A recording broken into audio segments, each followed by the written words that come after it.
The Lord our God made a covenant with us at Horeb. Verse 3, the Lord did not make this covenant with our fathers, but with us. The Sabbath was not given to Adam.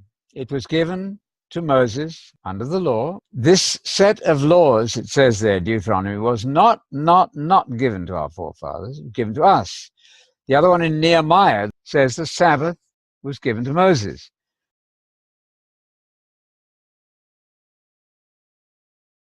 Now, the rabbis sometimes thought, well, surely Abraham must have kept the Sabbath. There's no evidence of that at all. So the Sabbath began then at the time of the Israelites, and it is now not to be kept in the letter.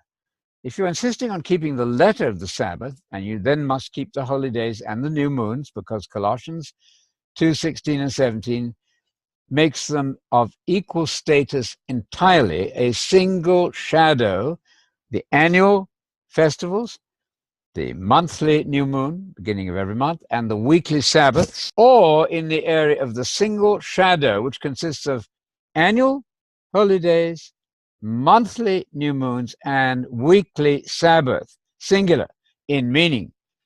Singular in meaning. That's the trio of observances of what we might call the Jewish calendar. Do not go there, because you're denying the risen Christ. That's Paul's point there.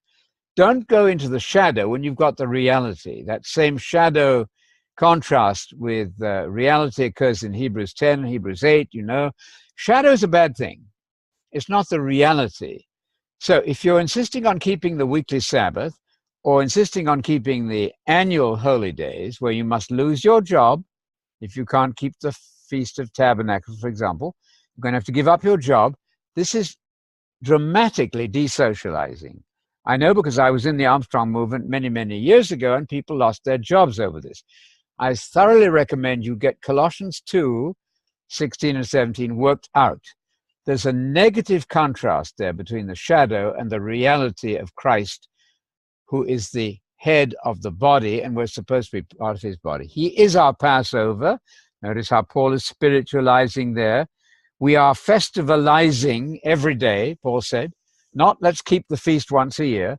Certainly not let's keep the Passover once a year, because that would not come in line with where Paul says when you meet in church, in the gathering, you're not keeping the Lord's Supper as you should. That proves that the Lord's Supper is not an annual Passover. This is very elementary, but there needs to be some clear understanding, I think, on these issues.